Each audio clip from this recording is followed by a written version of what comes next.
Hey, it's Movie Maker. Today I want to talk about this movie that I've known since 2016 to 2017.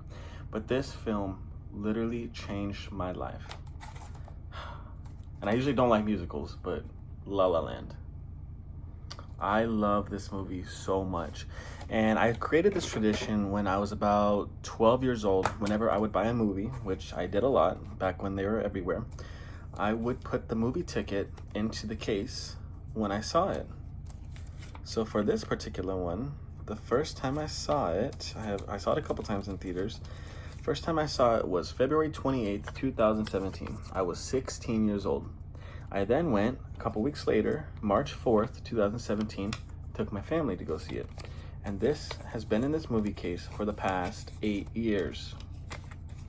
So why does this movie mean so much to me? And if you've seen it, you probably understand it. But the dream aspect of pursuing your dreams, doing whatever it takes to chase them, especially in a city of Los Angeles. I think when I saw this movie, I was coming off my LA trip that I took a year before. That's when I really discovered that I wanted to make movies.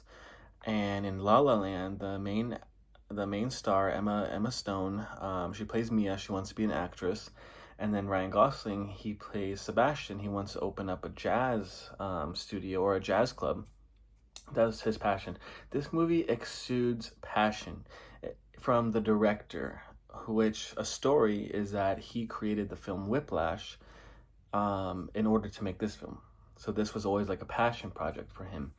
So he did this, and the music in it, like I said, I'm not a musical fan usually, but the music in it just exudes inspiration. It pushes out creativity. It pushes out strength to pursue your dreams. And I had loved this movie ever since I was a kid. I know the words of the soundtrack, catch me in the car singing along to it.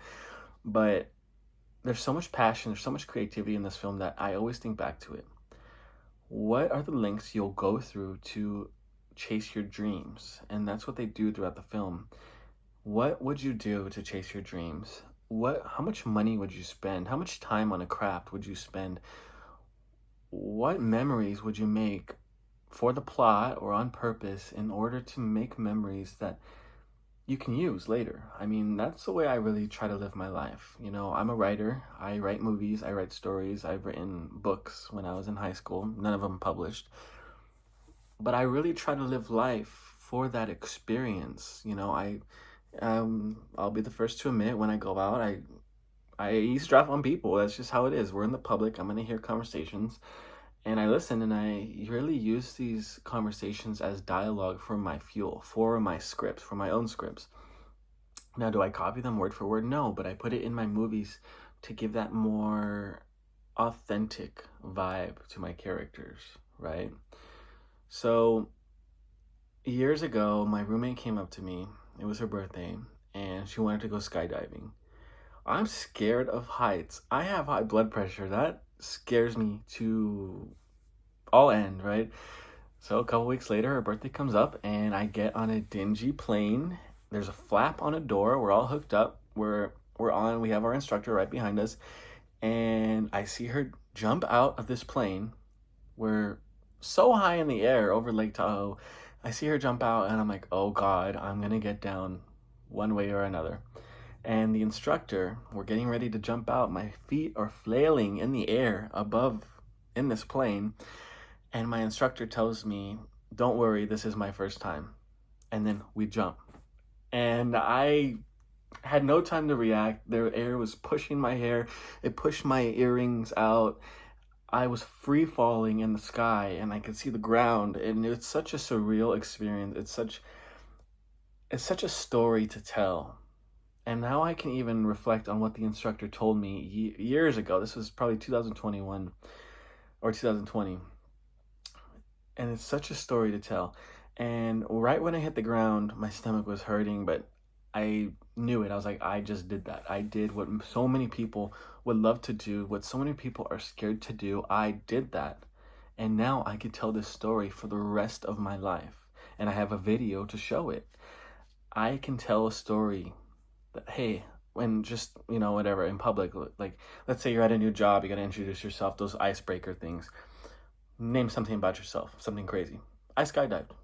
How many people can say that? Probably a lot of people, but not everybody, right? So that's what I'm saying, is that you need to live your life to tell a story. That's really my goal. That's what the message I wanted to put out there, is that live your life, and then you'll be able to tell a story about it later. And that's why I think it goes back to La La Land.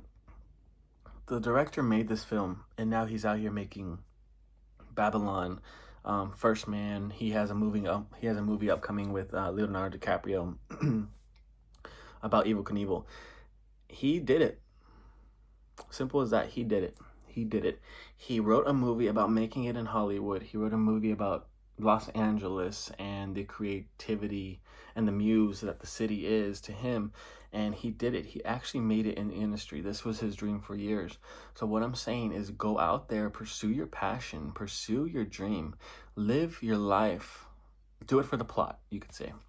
Live your life so that you could tell a story about it. That's how you get rewarded. You take risks. You put everything into your passion. You put everything into what you want to do, and you will be rewarded. Just like that feeling when I hit the ground after skydiving. That was so scary. It was so scary. But the things worth doing in life are scary. It's worth it. You're getting out of your comfort zone. It's totally worth it. Pursue your dreams. Chase your passion. Fulfill your life. And you will be rewarded. I'll see you next time.